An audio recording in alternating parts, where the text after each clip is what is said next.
കൊല്ലങ്ങളായിട്ട് നടന്നുകൊണ്ടിരിക്കുന്ന സാധനങ്ങൾ ഈ സീസൺ എത്തുമെന്ന് പറയുന്നത് ഇപ്പോൾ എത്തുമെന്ന് ഏകദേശം ഉറപ്പായി. ഇപ്പം ബെസ്റ്റ് ഓപ്ഷൻ ആൻസലോട്ടിയാണ്. അത് കഴിഞ്ഞ് ഇൻ കേസ് പോകുകയാണെന്നുണ്ടെങ്കിൽ നമ്മുടെ ഷാബി അലോൺസോ വരണമെന്നാണ് ആഗ്രഹം. ഞാൻ അൽഫോൺസോ ഡേവിസിൻ്റെ ഒരു റൂമറുണ്ട്.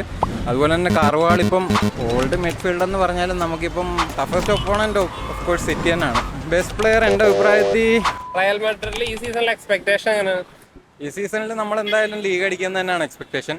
നമുക്ക് അടുത്ത ക്രൂഷ്യൽ മാച്ചായിട്ട് ജിറോണയായിട്ട് ഈ വീക്കെൻഡ് നമുക്ക് മാച്ചുണ്ട്. അതിൻ്റെ ഒരു റിസൾട്ടാണ് നമ്മുടെ ഒരു കീ ഫാക്ടറായിട്ട് വരുന്നത്. എന്തായാലും ലീഗ് എന്തായാലും നമ്മൾ ഓൾമോസ്റ്റ് ഒരു 90% ഷുവറാണ്. പിന്നെ ചാമ്പ്യൻസ് ലീഗ് ഫൈനൽ വരെയെങ്കിലും എത്തണം എന്നുള്ളതാണ് ഈ സീസണിൻ്റെ എക്സ്പെക്ടേഷൻസ്. പിന്നെ അതുകൂടാതെ നമുക്ക് എംബാപ്പെ ഓൾമോസ്റ്റ് കൊല്ലങ്ങളായിട്ട് നടന്നുകൊണ്ടിരിക്കുന്ന സാധനങ്ങൾ ഈ സീസൺ എത്തുമെന്ന് പറയുന്നത് ഇപ്പോൾ എത്തുമെന്ന് ഏകദേശം ഉറപ്പായി. നമുക്ക് ഫബ്രിച്ച് അണ്ണൻ വരെ പറഞ്ഞിട്ടുണ്ട് വരുമെന്നുള്ളത്. അപ്പം നമ്മൾ ഭയങ്കര പ്രതീക്ഷയിലാണ്. കഴിഞ്ഞ ദിവസം ഒരു മാച്ച് അത്ലറ്റിക്കോ മാഡ്രിഡ് ആയിട്ടുണ്ട്. അപ്പൊ ഒരു മാച്ച് ഡ്രോ, ഒരു മാച്ച് ജയം, ഒരു മാച്ച് തോൽവി. എന്താണ് ആ ഒരു ഇതിൽ പോകുന്നത്? അത്ലറ്റിക്കോ മാഡ്രിഡുമായിട്ടുള്ള മാച്ച് നമ്മുടെ ക്രൂഷ്യൽ റൂഡിഗർ ഇല്ലാതാണ് കളിച്ചത്. പിന്നെ അതുപോലെ തന്നെ ഒരുപാട് ഇഞ്ചുറീസുമായിട്ടാണ് നമ്മൾ കളിച്ചത്. എന്നിട്ടും നമ്മൾ ആ മാച്ച് ഭയങ്കരമായിട്ട് ഡോമിനേറ്റ് ചെയ്തു. റിസൾട്ട് വൈസ് നമുക്കെതിരെ റഫറി കുറച്ച് തീരുമാനങ്ങൾ എടുത്തായിരുന്നു. എന്തായാലും നമ്മൾ തന്നെ ഡോമിനേറ്റ് ചെയ്ത് നമ്മൾ തന്നെ ജയിക്കേണ്ട ഒരു മാച്ചായിരുന്നു. പക്ഷേ അൺഫോർച്ചുനേറ്റ്ലി ലാസ്റ്റ് മിനിറ്റ് അവർ ഈക്വലൈസ് ചെയ്തു. നമ്മൾ തന്നെയാണ് ഡോമിനേറ്റ് ചെയ്തത്. പക്ഷേ first league match totally Atletico നമ്മളെ ഡോമിനേറ്റ് ചെയ്ത് തോപ്പിച്ചായിരുന്നു. അത് കഴിഞ്ഞുള്ള മാച്ചസ് എല്ലാം നമ്മൾ തന്നെയാണ് പെർഫോം ചെയ്തത് അത്ലറ്റിക്കോ നന്നായിട്ട്.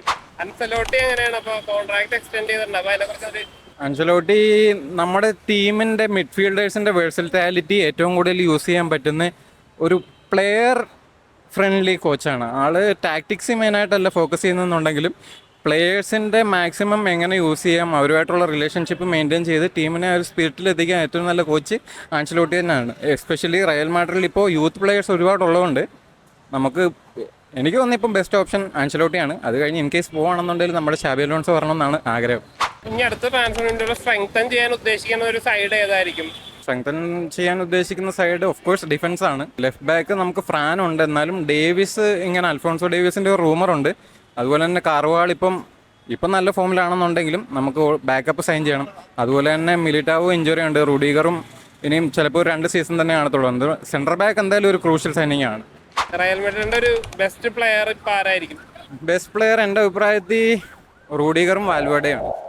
ബെല്ലിങ്ങാം ഒരുപാട് ഗോൾസ് എല്ലാം കോൺട്രിബ്യൂഷൻ നടത്തി. പക്ഷേ ടീമിന് വേണ്ടി വർക്ക് ചെയ്യുന്നത് വാൽവേർഡെയാണ്. വാൽവേർഡെ കഴിഞ്ഞ് കഴിഞ്ഞാൽ ഡിഫൻസിൽ നമുക്ക് മിലിറ്റാവോയുടെ ആബ്സെൻസ് തീരെ അറിയാത്തത് റൂഡിഗർ ഉള്ളതുകൊണ്ടാണ്. അപ്പോൾ ഇവർ രണ്ടുപേരുമാണ് കീ പ്ലെയേഴ്സ്. മിഡ്ഫീൽഡിൽ ഇപ്പോൾ കുറച്ച് ഓൾഡ് മിഡ്ഫീൽഡ് ആയോ? മോഡ്രിച്ചും ടോണി ക്രൂസും ഒരു റിപ്ലേസ്മെന്റ് ചെയ്യുമോ അടുത്ത സീസണിലേക്ക്? എന്താണ് തോന്നുന്നത്? ഓൾഡ് മിഡ്ഫീൽഡ് എന്ന് പറഞ്ഞാലും നമുക്കിപ്പം അതിനെ പറ്റിയ പ്ലെയേഴ്സ് ആയല്ലോ. ഇപ്പം കമോവിംഗ ഉണ്ട്, ഷൂമേണി ഉണ്ട്, വാൽവേർഡെ ഉണ്ട്, ബെല്ലിങ്ങാം ഉണ്ട്. ഇവർ നിന്നുകൊണ്ട് തന്നെ ഈ യൂത്തിനെ മെൻറ്റർ ചെയ്ത് ഗൈഡ് ചെയ്യാൻ പറ്റിയ ഐഡൽ പ്ലെയേഴ്സാണ് ക്രൂസും മോഡ്രിച്ചും. അപ്പം അവരെന്തായാലും ഒരു 1-2 സീസൺ മോഡ്രിച്ച് കാണൂല. ചിലപ്പോൾ ക്രോസ് ചിലപ്പോൾ ഒരു 2 സീസൺ എക്സ്റ്റെൻഡ് ചെയ്യണമെന്നാണ് എനിക്കും ബാക്കി എല്ലാ മാഡ്രിഡ് ഫാൻസിൻ്റെ ആഗ്രഹം. അങ്ങനെ ചെയ്യുകയാണെന്നുണ്ടെങ്കിൽ വളരെ നല്ലത്. റയൽ മാഡ്രിഡിന്റെ ഫോർവേഡ്സ് അങ്ങനെ ബ്രാഹിം ആണെങ്കിലും ജോസേലും ആണെങ്കിലും നല്ല ഇമ്പാക്റ്റ് ഉണ്ടെന്നുണ്ട്, വിൻ ചെയ്യിപ്പിക്കുന്നുണ്ട്. അപ്പോൾ അതിനെക്കുറിച്ച് ബ്രഹീം ബെഞ്ചിൽ നിന്ന് ഇറങ്ങി വന്ന് ഒരുപാട് കോൺട്രിബ്യൂഷൻസ് നടത്തുന്നുണ്ട്. ജോസേലുവിൻ്റെ ലിമിറ്റേഷൻസ് എല്ലാ മാഡ്രിഡ് ഫാൻസിനും അറിയാം. എന്നാലും ആ ഒരു ലിമിറ്റേഷൻസിൽ നിന്നുകൊണ്ട് വളരെ നല്ലതായിട്ട് പെർഫോം ചെയ്യാൻ പറ്റുന്നുണ്ട്. ഇപ്പോൾ ജോസേലു കളിക്കുമ്പോഴാണ് ബെല്ലിങ്ങാമിന് മോസ്റ്റ് എഫക്റ്റീവായിട്ട് ഗോൾ അടിക്കാൻ പറ്റുന്നത്. ആ ഒരു സ്പേസ് കുറച്ചുകൂടെ ഓപ്പൺ ആക്കി കൊടുക്കുന്ന ജോസേലു ആണ്. ഇപ്പൊ ഗോളി പ്രിഫറൻസിൽ വരുമ്പോൾ ഇപ്പൊ കെപ്പ തന്നെയാണോ? ആൻസലോട്ടിയുടെ പ്രിഫറൻസ് സീസൺ തുടക്കത്തിൽ കെപ്പയായിരുന്നു. പക്ഷേ ലുനിന് അവസരം കൊടുത്തപ്പോൾ അവസരങ്ങൾക്കൊത്ത് പുള്ളിക്ക് പെർഫോം ചെയ്യാൻ പറ്റി.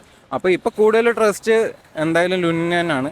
എൻ്റെ പേഴ്സണൽ പ്രിഫറൻസ് ലുനിനാണ്. ലുനിന് ഇപ്പോൾ കോട്ടുവാക്ക് ഒരു ഐഡിയൽ റീപ്ലേസ്മെൻ്റ് ആയിട്ട് തന്നെ വരാൻ പറ്റുന്ന ഒരു പ്ലെയറാണ്. അത്രയ്ക്ക് ടാലൻറ്റഡ് ആയിട്ടുള്ള ഒരു പ്ലെയറാണ്, പൊട്ടൻഷ്യൽ ഉള്ള ഒരു പ്ലെയറാണ്. നെക്സ്റ്റ് വീക്കിൽ ചാമ്പ്യൻസ് ലീഗ് ഉണ്ട് ലിപ്സിംഗ് ആയിട്ട്. അപ്പോൾ അതിനെക്കുറിച്ച് എന്താണ് എക്സ്പെക്ട് ചെയ്യുന്നത്? മോശം ടീമല്ല. ഇപ്പോൾ ചാവി സിമൺസ് ഒക്കെ ആണെന്നെങ്കിൽ തന്നെ വളരെ നല്ലതായിട്ട് പെർഫോം ചെയ്യുന്ന ഒരു ടീമാണ്. പക്ഷേ അവരെ അപ്ലൈ ചെയ്യാൻ പറ്റും എന്നുള്ള തീർത്തും ഒബ്വിയസ്ലി ഒരു നല്ല കോൺഫിഡൻസ് ഉണ്ട് ജയിക്കുമെന്നുള്ളത്. ചാമ്പ്യൻസ് ലീഗ് എന്താണ്, വിൻ ചെയ്യാൻ ഉള്ള സ്കോപ്പ് ഉണ്ട്. പക്ഷേ കളിക്കുന്ന പോലെ ഇരിക്കും. എന്തായാലും സെമി ഫൈനൽ എന്തായാലും എത്തുമെന്നുള്ള ഒരു നല്ലൊരു കോൺഫിഡൻസ് ഉണ്ട്. Toughest opponent of course city തന്നെയാണ്. ബാക്കി ആരെയും അങ്ങനെ വലിയ പ്രശ്നമായിട്ട് തോന്നുന്നില്ല. പേരെന്താണ്? എൻ്റെ പേര് അഭിരാം.